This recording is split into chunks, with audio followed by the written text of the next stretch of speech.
जब आप मणिपुर पे सवाल उठा सकते हो, हाथरस की घटना पर सवाल उठा सकते हो, तो आप पश्चिम बंगाल पे साइलेंस क्यों रह सकते हो? हम उसकी घोर निंदा करते हैं और ममता सरकार का जो डबल रवैया है, डबल चेहरा है SC ST को लेके, हम एक्सपोज करते हैं उसको कि उसको बड़ा दिल दिखाए और जो मास्टरमाइंड है साझा शेख, उसको फांसी की सज़ा होनी चाहिए। उसने 6-6 साल की 10-10 साल की बच्चियों का रेप किया है और वहाँ पे जो लड़कियों का आए दिन रेप किया, उनको उठा लिया जाता है।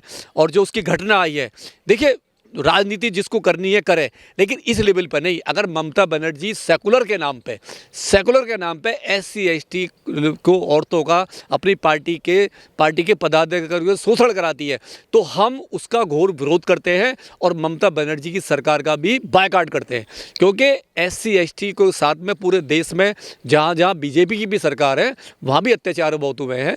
मणिपुर में हुए हैं, राजस्थान में हुए हैं, हरियाणा में हो रहे हैं, यूपी में हो रहे हैं, बहुत हो रहे हैं, लेकिन पश्चिम बंगाल में भी हो रहे हैं। तो पश्चिम बंगाल की जो ममता बनर्जी सरकार है, हम उससे अपील करते हैं कि बड़ा दिल दिखाएं और उसको फांसी, जो भी अपराधी हैं उनको फांसी की सज़ा होनी चाहिए, क्योंकि उन्होंने बहुत बड़ा गंभीर अपराध किया है। देखिए, मणिपुर में महिलाएं थीं, आदिवासी महिलाएं थीं, राष्ट्रपति भी आदिवासी महिलाएं हैं, साइलेंस रही, कुछ नहीं बोला। और जो दिल्ली में जो हमारी रेसलर पहलवान बैठी हुई थी बेटी, उनका यौन शोषण हुआ, BJP के बड़े लीडर ने किया नहीं, और इतना पावर तो पूरी सरकार ने उसको बचाया।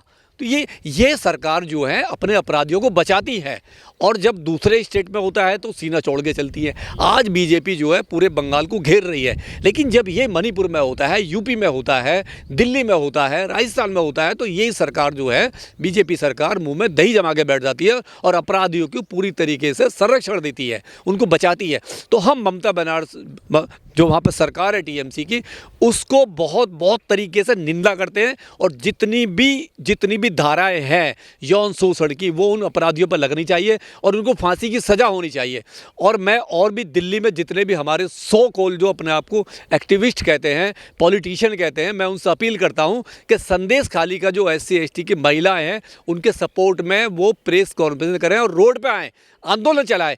हमें ये नहीं देखना है कि वह ममता बनर्जी है, हमें नहीं देखना है कि मणिपुर की सरकार है, हमें नहीं देखना है कि योगी की सरकार है, हमें ये देखना है कि महिलाएं कौन है। केवल महिलाएं हमारे लिए सब बराबर है, चाहे SC ST की हो, चाहे जनरल की हो। अगर ये किसी के भी साथ होगा तो हम उसका विरोध करेंगे। देश में जहाँ भी SC ST या अदर जो महिलाएं हैं जिनका भी इनका जो शोषण होता है, हम उनके सख्त निंदा करते हैं।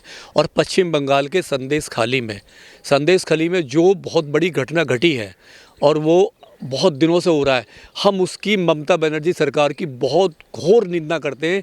जितनी निंदा की जाए उतनी कम है। देखिए, संदेश खाली जो एक आइलैंड की तरह है, वो एक आइलैंड की तरह है, और वो जो सुंदरवन क्षेत्र है, वहाँ पे सुंदरवन क्षेत्र के से वो इलाका लगा हुआ है। वहाँ जाने के लिए केवल वाटर बोट से ही जा सकते हैं। और जिस तरीके से वहाँ की वीडियो, जिस तरीके से वहाँ की जो लड़कियाँ हैं, जो औरतें हैं, जिन्होंने स्टेटमेंट दिया है कि जो वहाँ पे साझा शेख शिबू वहाँ पे, ठीक है। और एक जो तीसरा है वहाँ पे एक और है, मतलब उत्तम, वो सरदार है। जिस तरीके से 15-20 सालों से वहाँ पे दबंगाई तरीके से, वहाँ ब्रूटल तरीके से SC ST लड़कियाँ, औरतों का जिस तरीके से यौन शोषण हुआ और उनकी ज़मीनों पर कब्जे किए गए, हम उसकी घोर निंदा करते हैं और सरकार से अपील करते हैं कि वहाँ राजनीति ना हो। ममता बनर्जी को बड़ा दिल दिखाना चाहिए, क्योंकि SC STों पे जो यौन शोषण हो रहा है पूरे देश में, वो एक ही स्टेट में नहीं हो रहा, अदर भी हो रहा है। लेकिन महिलाएं निशाने पर जो आ रही सब ज़्यादा, वो SC ST OBC की हैं। देखिए, SC ST की हो कि SC ST जगह जगह कमज़ोर है। देखिए, SC ST बहुत पावरफुल में नहीं है, पैसे वाले नहीं है, बेचारे मजदूरी करते हैं, उनके खेतों में काम करते हैं, तो उनको निशाना आसानी से वो लोग बना लेते हैं, दिक्कत ये, अगर वो पावरफुल होते, पैसे वाले होते, उनके खेत में क्यों काम करेंगे, क्यों मजदूरी करेंगे। तो ये सबसे बड़ा शोषण का काम ये है कि संदेश खाली में जो हुआ, उनकी ज़मीनों पर भी कब्जा किया गया है, उनके आदमियों को रोज़ मारा जाता है।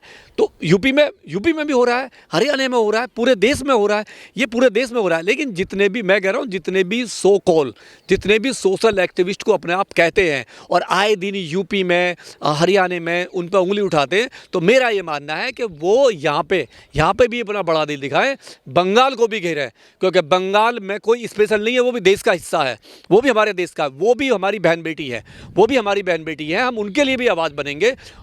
अगर ममता बनर्जी गलत करती है उसको भी घेरेंगे, अगर राहुल गांधी के भी कहीं होता है तो उसको भी घेरेंगे। हमारे लिए सब बराबर है, हमारे लिए सब बराबर है। लेकिन लाल सलाम वाले वामपंथी कहाँ गए जो पूरे देश में विरोध प्रदर्शन करते हैं बीजेपी का? वो विरोध क्यों नहीं कर रहे हैं ममता सरकार का? पश्चिम बंगाल के जो वामपंथी हैं, कहीं ना कहीं वो सोकोल कहीं ना कहीं मिले हुए हैं, सरकार से मिले हुए, मिली भगत है। और वो पहले भी उनका यही रहा है, वो केवल मजदूरी की बात करें, मजदूर की बात करते थे, यौन उत्पीड़न की कभी भी उन्होंने बात नहीं की। SC ST के खिलाफ मतलब को कभी भी, उनके न्याय के लिए वो कभी भी ये CPM CPI वाले कभी खड़े नहीं हुए। इनका केवल एक एजेंडा है, वोट लो और उनको धक्का दे दो, यही हुआ है। और यही अभी वहाँ पे हो रहा है बंगाल के अंदर। राहुल गांधी पूरे देश की बात करते हैं लेकिन बंगाल में नहीं जा रहे हैं। वो बंगाल में क्यों जाएंगे? बंगाल में सेकुलर चेहरा है, उनको ममता बनर्जी चाहिए, SC ST नहीं चाहिए। जहाँ जहाँ कांग्रेस की सरकार है, जहाँ जहाँ अत्याचार हुए हैं SC ST पे, आज तक कांग्रेस नहीं बोली, आज तक राहुल गांधी जी नहीं बोले। मतलब ही नहीं होता। जब तक इनकी राजस्थान में 5 साल सरकार रही, एवरी डे हमारा यौन शोषण हुआ, एवरी डे हमारी बारातें रोकी गई, बारातें रोकी गई।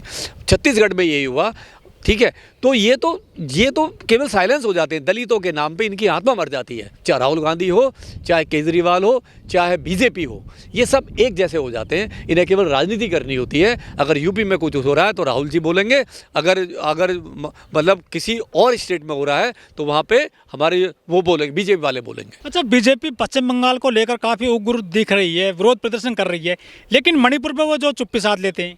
हाँ, ये तो डबल स्टैंडर्ड, यही तो है ना। मणिपुर की बहन बेटी उनको SC ST नहीं दिखाई देती है, उनको पश्चिम बंगाल दिखाई देता है, उनको यूपी में हाथरस नहीं दिखाई देता है। अभी बारात रोकी गई है मथुरा के अंदर, उनको नहीं दिखाई दिया, बिल्कुल नहीं दिखाई दिया। अभी राजस्थान में भी हुआ है, वो भी नहीं दिखाई दे रहा है। बदायूं में भी 3 और 6 तारीख की बारातें हैं, यादवों ने खुलेआम धमकी देती है कि बारात नहीं चढ़ने देंगे, वो उनको नहीं दिखाई देगा, वो उनको नहीं दिखाई देगा। वहाँ पर मुलायम सिंह को नहीं दिखाई देगा, तुम्हारे जो उसका बेटा है उसको नहीं दिखाई देगा, वहाँ किसी को नहीं दिखाई देगा। दलितों को तो इन्होंने पूरी जानवर समझ लिया इन लोगों ने। और मैं अपील करता हूँ दलित भाइयों से कि आप इकट्ठे हो जाइए और इनका मुँह तोड़ जवाब दो। इनको बताओ कि दलित कमज़ोर नहीं है देश में, हमारे पास में वोट की पावर है, उस वोट की पावर को सही तरीके से इस्तेमाल कीजिए। और तुम्हारे पास संविधान है और संविधान को पढ़ो और संविधान के अनुसार तुम अपना हक मांग सकते हो इनसे। कुछ लोग ये भी कह रहे हैं कि जो आरोपी है पश्चिम बंगाल में वो मुस्लिम समुदाय से आता है, इसलिए उसकी गिरफ्तारी अभी तक नहीं हुई है। अगर वो मुस्लिम है या कोई भी है, हम उसको फांसी की सज़ा की डिमांड करते हैं, क्योंकि अपराधी होता है, चाहे हिंदू हो, मुस्लिम हो, सिख हो, ईसाई, जो मर्जी हो, अपराधी होता है। अगर मुसलमान ने किया है तो ममता बनर्जी कैसे बचा सकती हैं? ममता बनर्जी कैसे बचा सकती हैं? अपराध तो अपराध है, अपराधी को बचाना वाला भी अपराधी है। ये केस तो ममता बनर्जी पे भी लगना चाहिए, SC ST आयोग। और वहाँ पे SC ST वहाँ पे कमीशन गया है, वहाँ पे उसकी टीम गई है, उन्होंने रिपोर्ट राष्ट्रपति को भेजी है कि जो वहाँ पे 15-20 साल से हो रहा है, उससे पहले भी हो रहा है, वो काफ़ी टाइम से हो रहा है, कि उसकी रिपोर्ट जो है उस पर एक्शन लिया जाए। हम ये कहते हैं कि अगर वो कार्रवाई नहीं होती है, ममता बनर्जी खुल के उसको फांसी की सज़ा की नहीं देती है, तो ममता बनर्जी को भी वहाँ स्टेट में राष्ट्रपति शासन लगना चाहिए, क्योंकि ममता बनर्जी भी फिर उसमें पूरी तरीके से जिम्मेदार है, उसमें जुल्म के अंदर।